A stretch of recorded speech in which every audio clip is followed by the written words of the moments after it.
You have to know about prejudice. You have to experience it one way or the other. I experienced it when I was in the military. I walked on a bus in Atlanta, Georgia, and I walked to the back, as I usually did in San Diego, lit up a cigarette, and an old black gentleman said, "Son, you better get up front." I didn't know what he was talking about. I found out when the bus driver stopped, came back and told me to get my can up front. Well, then I found out about prejudice. I also had a grandfather who raised me who was from Mississippi. He was violently anti-black. I'm just surprised that I never absorbed some of that from him. I didn't. I always judge people as individuals. That's the way I taught my classes. That's the way they should teach these classes on literature and history in colleges.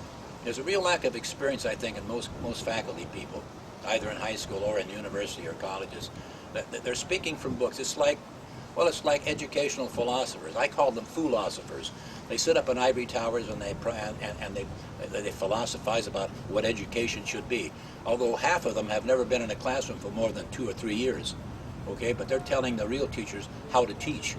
Well, how to teach is more than knowing what's in the book. You have to actually use the book as an adjunct, or your experience as an adjunct to that book.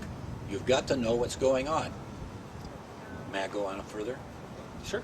When I taught my classes in high school, The Grapes of Wrath, I knew about the Depression because I was a kid in the Depression, and I saw what it was doing to individuals, to families.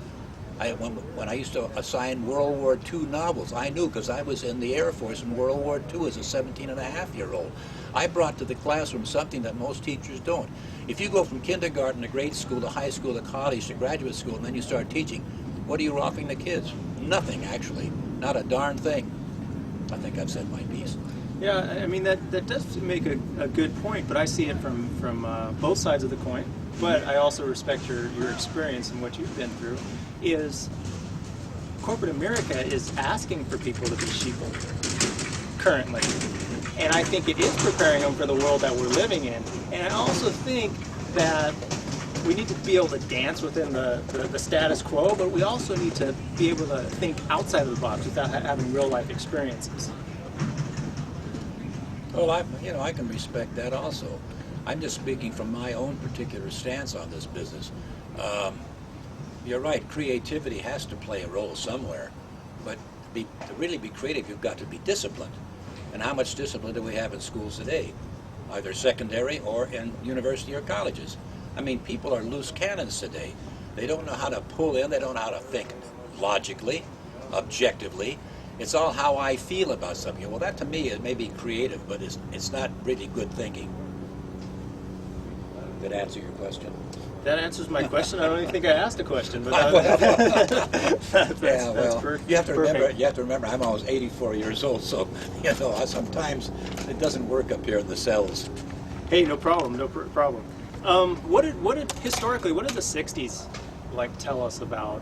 I mean, through literature or possibly through history, what did the '60s tell us about that we should be listening to now? What can the students learn from it? What can we, as a society, learn from the '60s? You mean the '60s and the hippies and the Jack Kerouacs and people like that? Is that what you're talking about? Yeah, all of them, good, bad, anyways. Well, there's something to be learned about that particular generation, or that decade, as a matter of fact. I think it was probably brought on, and maybe I'm blowing smoke. I don't know. Maybe it was brought on by parents who are not plugged into raising their children properly. I don't know. I have no idea. I wasn't involved in it. I saw it. I was in the periphery looking into it. Was it good? I think in some instances it was, because people started paying attention to these youngsters. I remember Haight-Ashbury. That was something. But most of those kids up there, they didn't know where they were going, as far as I'm concerned. Now, maybe I'm wrong. Maybe I'm not being objective. But I think a lot of them were following, I don't know, gurus or whatever. They were following illogical things in their lives. And I think a lot of them felt that objecting to this, that, and the other thing was just something to do because everyone else was doing it. But there were people in that movement who were genuinely affected and genuinely interested in improving society. I can't pick them out, but I think there were people who were really into that.